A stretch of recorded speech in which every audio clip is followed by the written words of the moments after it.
아인슈타인이 말했습니다. 세상을 보는 데는 두 가지 방법이 있다. 하나는 기적이 없다고 생각하며 사는 것이고, 다른 하나는 모든 것이 기적이라고 생각하며 사는 것이다. 아인슈타인의 지적처럼 어떤 생각, 어떤 눈을 갖고 세상을 바라보느냐, 또 대하느냐에 따라 세상은 전혀 다르게 느껴집니다. 그래서 우리는 관점이 운명을 결정한다고 말합니다. 관점의 사전적 의미는 사물을 관찰하거나 고찰할 때 그것을 바라보는 방향이나 생각하는 입장입니다. 즉, 어떤 사람 또는 사물이나 사건을 바라볼 때 어떤 생각, 어떤 눈, 어떤 태도로 바라보냐에 따라 해석이 확 달라집니다. 그래서 관점이 중요합니다. 사람들은 저마다 가지고 있는 관점에 따라 살아갑니다. 거기에는 올바른 관점도 있습니다. 잘못된 관점도 있습니다. 건강한 관점도 있고 병들어버린 관점도 있습니다. 문제는 서로의 관점이 다르다는 것입니다. 그래서 충돌이 일어납니다. 눈이 보배라는 말이 있습니다. 그런데 눈을 병들게 하는 것이 있습니다. 우리의 눈을 병들게 하는 것들이 관점을 왜곡시킵니다. 사물이나 상황을 정상적으로 바라보지 못하게 합니다.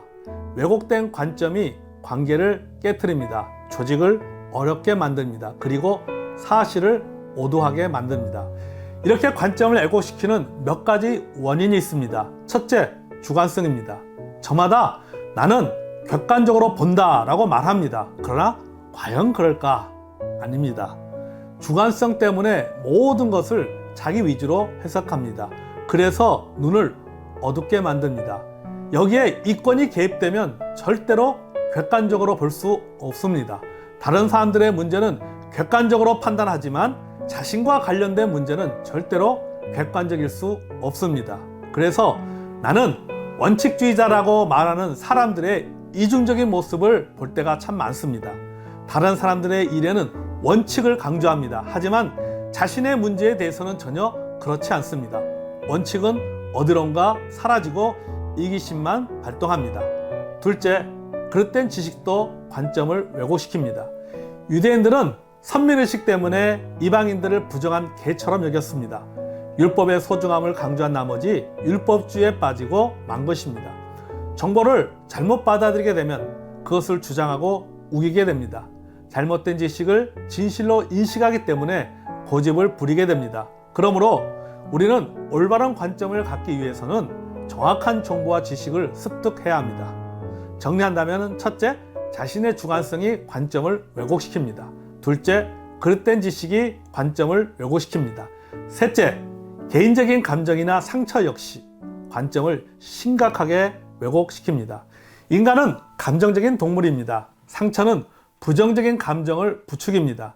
상처의 골이 깊다 보면 생각이 왜곡됩니다. 매사에 관점을 왜곡시킵니다.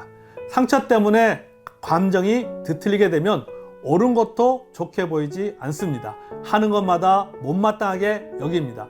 결국에는 반대를 위한 반대를 하게 됩니다. 아내가 귀여우면 처가 말뚝 보고 잘한다. 또 아내가 예쁘면 처가 옳다해도 예쁘다는 말이 있습니다. 감정에 따라 해석이 달라지고 반응이 달라진다는 말입니다. 다시 한번 정리하면 첫째, 자신의 주관성이 감정을 왜곡시킵니다. 둘째, 그릇된 지식이 관점을 왜곡시킵니다. 셋째, 개인적인 감정이나 상처 역시 관점을 심각하게 왜곡시킵니다.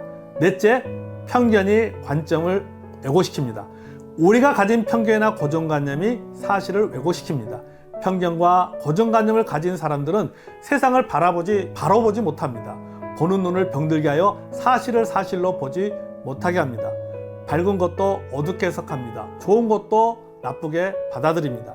그러기에 바른 관점을 가지고 살아가려면 관점을 병들게 하는 편견과 고정관념에서 벗어나야 됩니다. 관점을 바꾸면 즐겁게 살 수 있습니다. 행복하게 살 수 있습니다. 관계가 풍성한 사람이 될 수 있습니다.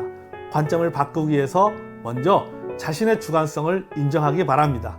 둘째, 그릇된 지식을 버려야 됩니다. 셋째, 개인적인 감정이나 상처를 치유받아야 됩니다. 넷째, 편견을 버려야 됩니다. 사랑하는 우리 연산 성서친내교회 성도 여러분, 관점, 하나님이 기뻐하시는 올바른 관점, 성경적인 관점을 통하여 삶을 풍성하게 살아가는 저와 여러분이 되기를 주의 이름으로 축복합니다. 감사합니다.